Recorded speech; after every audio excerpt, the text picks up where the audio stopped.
Planning this passage from Mayotte to South Africa has been tough. We have to sail 1,250 miles through the notorious Mozambique Channel, with limited places to stop. After 2 weeks of waiting for a weather opportunity, it is time to go. To South Africa! With the volatile weather conditions on this route, the question is, will we be able to get through without stopping, or will we have to anchor somewhere on these inhospitable coastlines to shelter from bad weather? We actually have no idea how long this passage is going to take. It could be 2 weeks, it could be a month.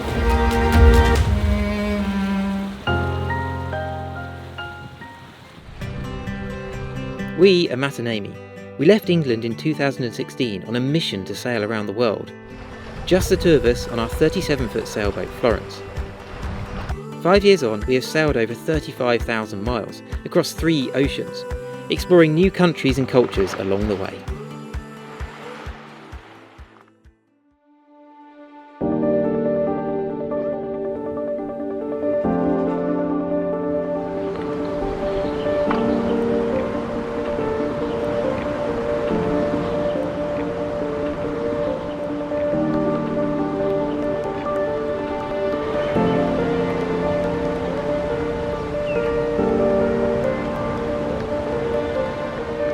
Well, today is the day that we officially leave for South Africa.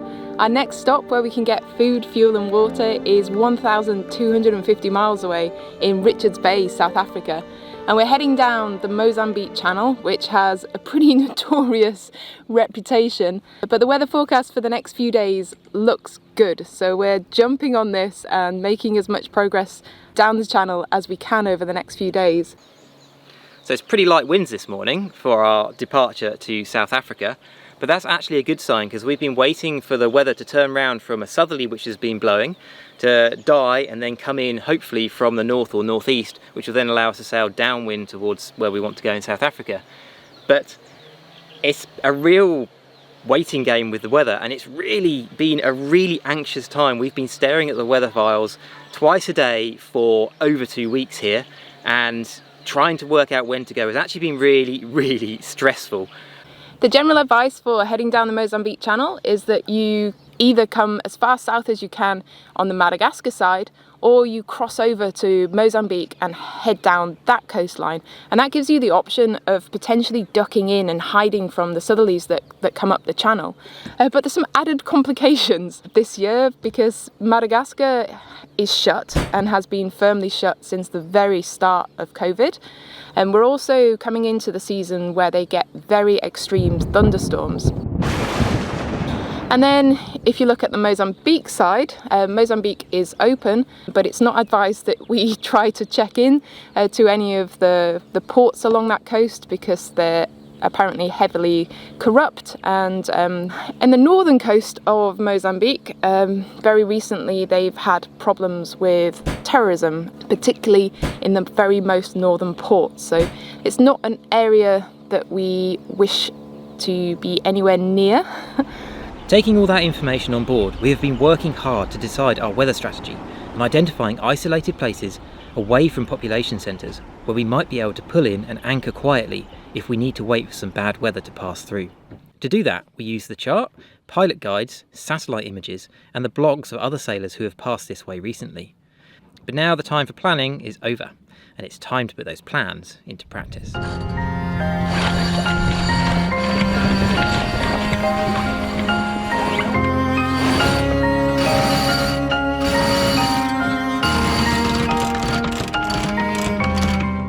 I'm feeling really good now we've made the decision to go, and we've got a better strategy in place in terms of where we might stop if we need to. And I think it helps as well that the weather when we first set off is forecast to be quite light and fairly nice sailing for the first few days. So yeah, feeling good about leaving and when we've chosen to leave so far. You ready? We've done a lot of planning and we feel confident in our planning. We were really anxious, but actually setting off on a beautiful day like this, these butterflies in the stomach are starting to die down, starting to feel better about the whole thing, and maybe we might, instead of being afraid of that southerly wind coming up, we might actually get to enjoy this trip.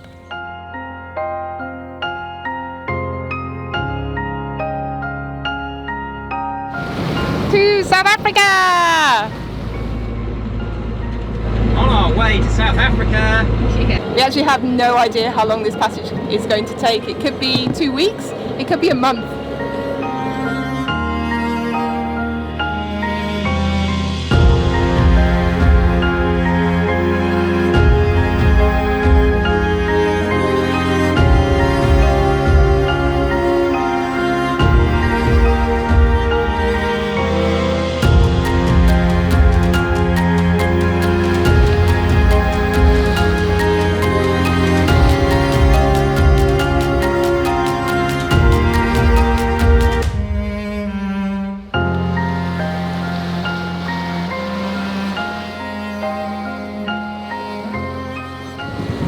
Well, it's coming towards the evening of our first day at sea, and the wind hasn't worked for us today. There's been not enough to sail all day. We've got the mainsail up just to stop us rolling quite so much, it dampens the roll. Looking at the forecast, we kind of expected that we might have a little bit of sailing today, though not much, but there's been none. But the reason we set off, even though there's not enough wind to sail today, is that there should be good wind to sail tomorrow, but in order to be able to get to where we need to go before the wind changes, we need to be out this way to catch that wind. So the grid files, the forecasts show that we hopefully will get some wind about maybe midnight or 2 o'clock in the morning. We can hope it could come earlier. So I think we might be having a sleepless night to get up and put the Spinnaker on. Even though we'd both much rather be sailing, it does make life a lot easier on board when we're motoring like this. It's just so flat that I've even been able to catch up on some editing this afternoon without getting the laptop thrown across the boat or feeling seasick. It's lovely being on deck in an evening like this, but it's the time that we normally start our night watches, so I've always got to decide whether or not I want to get the sleep or enjoy the sunset.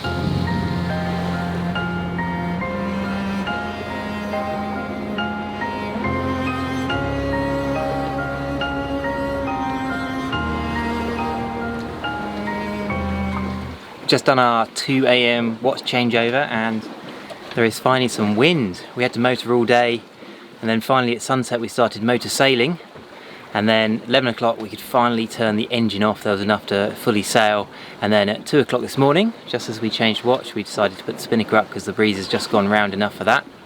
So now we're sailing along beautifully at about 5 or 6 knots in about 7 to 9 knots of wind. But it's a stunning fully moonlit night, so we don't need torches to see to put the Spinnaker up. We just do it by the light of the moon, and it's beautiful sailing out here now. Makes all that motoring almost worthwhile. I don't know if you can see, but there's a booby bird perched on top of our mast. It bent the wind indicator when it tried to land on that to start with, and we tried scaring it off, but it ain't shifting. And I have to say a real great thanks to all our patrons for supporting us, because of you we've been able to buy this camera that we are filming this on right now, and none of the other cameras we've had in the past would have had a hope of recording even in this bright moonlight. But I think now with this we're going to be able to show you some of what it's like sailing out here. I mean, just the stars are so bright in the sky and the moon. It's just beautiful out here.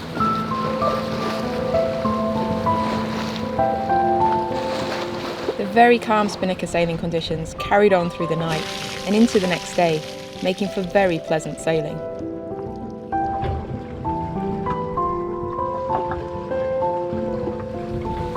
By this point, with the strong southerly winds forecast and our slow progress, we are already heading towards one of our pre-selected anchorages off the Mozambique coast, at the island of Fogo. With the plan of anchoring there in the lee of the island to let the strong southerly winds blow through, but we still need to sail 350 miles to get there.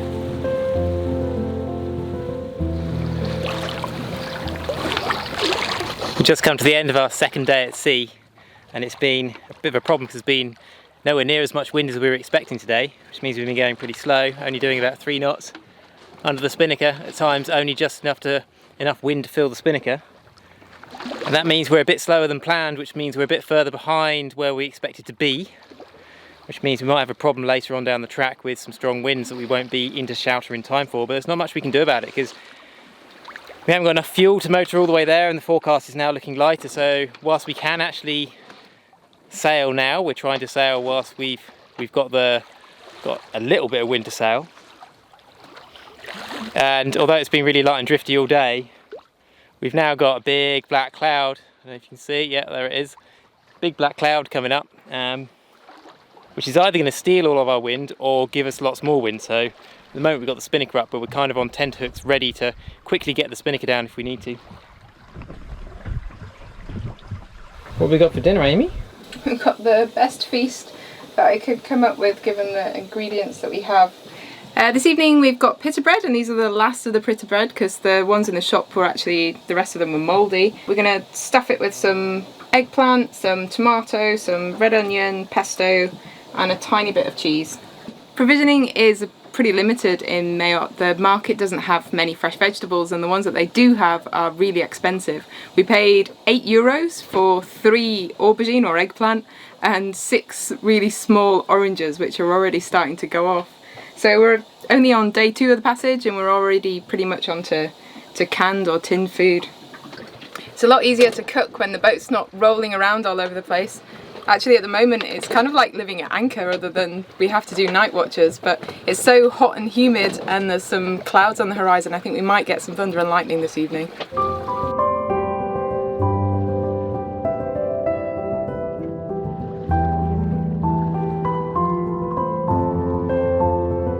Sure enough, that big cloud brought some wind, but we dropped the Spinnaker in plenty of time before it arrived, and we were very grateful for the extra wind and the boost in our speed.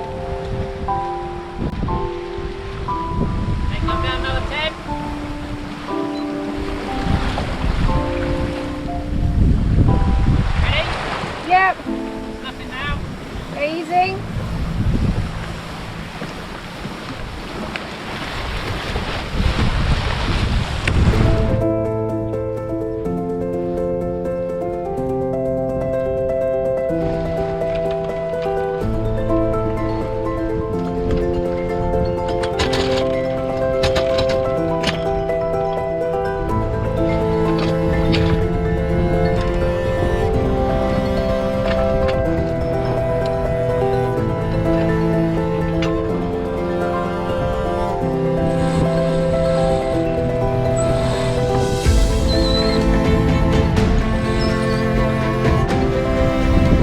Bedtime for you then? Yeah, I think that was the right thing to do. Probably have you up in about an hour to put the Spinnaker back up, yeah? I imagine so, it's normally the way it works.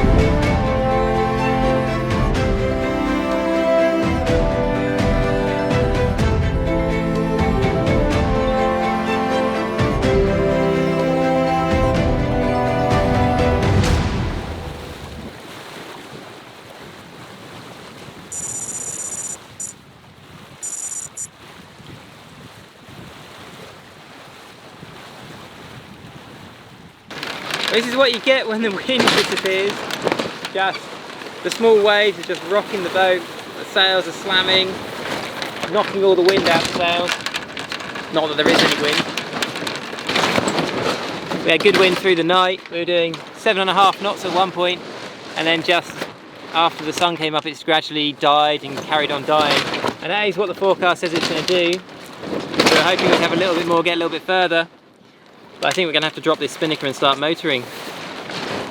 We don't have an unlimited amount of fuel and there's still quite a long way to go. It looks like tomorrow could be quite light winds as well. But then after that, in a couple of days' time, we've got some strong winds coming up from the south that we really want to avoid. So we're going to try and sail onto a hopefully deserted island along the Mozambique coast and anchor there for a couple of days whilst those strong winds go through. But we want to get there before the strong winds get here. And that means, I think, motoring now. I don't know, I think there might be something on the horizon over there.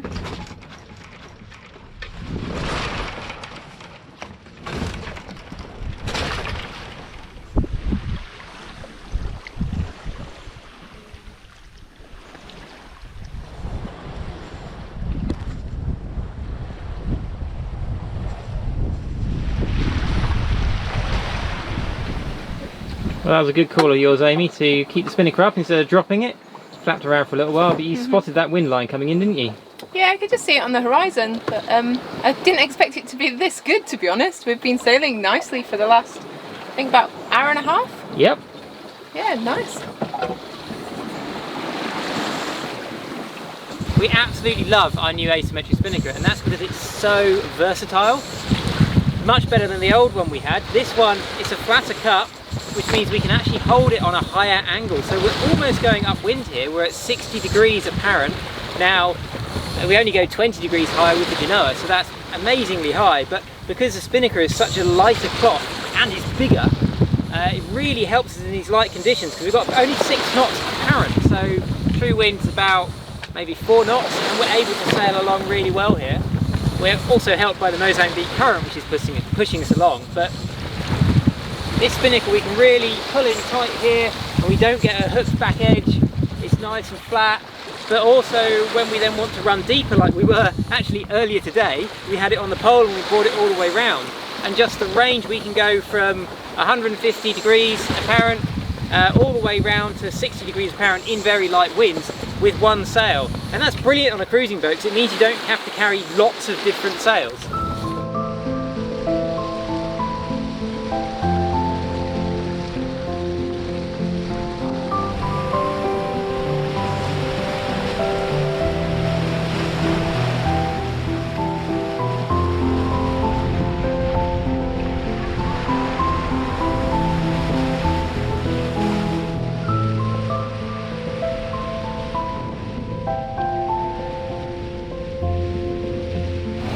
What an amazing, unexpected day of sailing this has been. We certainly weren't expecting this wind after the drifting that we had this morning, but we've also now reached the Mozambique current, so we are absolutely trucking along, and it looks like we'll be able to make it to the first set of islands that we can shelter behind in plenty of time for the strong winds to come through. It would have been great if we could have benefited from the current and the wind that run down the Mozambique coast from further north, but we just didn't want to risk it with everything that's been going on in that area recently. We're now less than 50 miles off the coast, and we'll get even closer as we make our way south, but it is supposed to be much safer in southern Mozambique. At the moment, the stronger wind is forecast to come into the Primeras around Wednesday afternoon or Wednesday evening, so it should arrive fairly soon after we get into the islands. They're not particularly sheltered, so it'll be an uncomfortable few days, but just the fact that they're not very sheltered will hopefully mean that we're less likely to have anybody coming out from the mainland.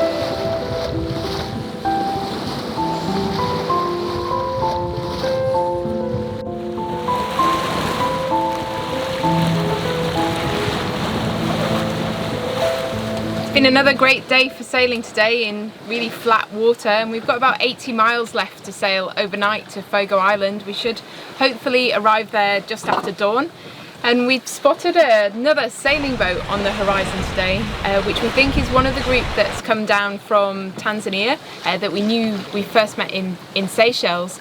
So I think there's going to be potentially quite a few other boats in Fogo, because it's definitely the best anchorage around to wait out this weather, but there should hopefully be enough room for all of us, so it'll be good to catch up with everybody. And we had an update that one of the boats that left Mayotte a few days before us, and they're a lot further south, they're on a much faster boat, were beating into 15 knots and finding that the sea state was horrendous at just 15 knots. Yeah, that big sea state with just 15 knots of wind is caused by the Mozambique current running against that wind, and even though they got 15 knots, we with the forecast would potentially have 25 knots, so if it's bad for them it would have been a lot worse for us. So it really means that we definitely have to just stop here and let that blow through before we carry on.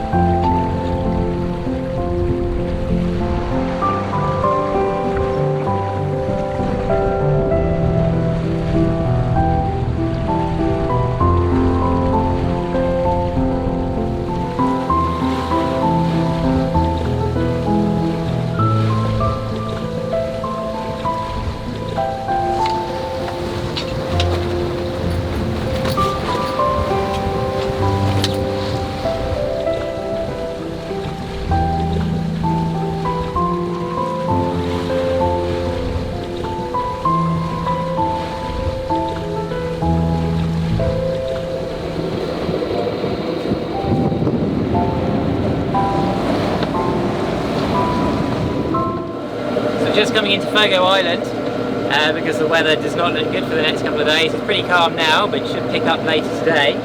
We're not the only people that have had this idea.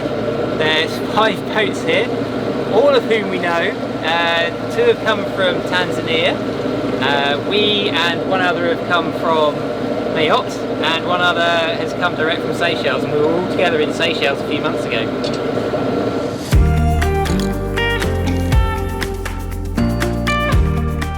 Fogo is part of Mozambique, and because we're not checked into Mozambique, technically we should not be stopping here. But with the bad weather coming, we've decided that it's safer to stop than it is to carry on. Although all of these yachts are independent sailors who make their own decisions, we've all come to the same conclusion about the best course of action.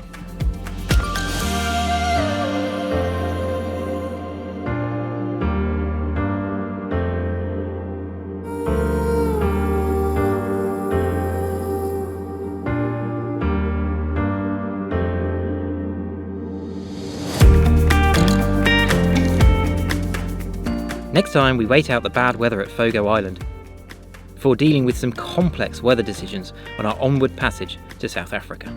So we are leaving Fogo. There's 2 50-footers just behind us and a 40-footer. So it'll be interesting to see if they can catch Florence, but she is absolutely flying at the moment. If you enjoyed this, please subscribe and click the bell to get a notification when the next video is released. And let us know what you think of the video. We love reading all your comments. We would like to thank everyone who supports us, and especially our star patrons.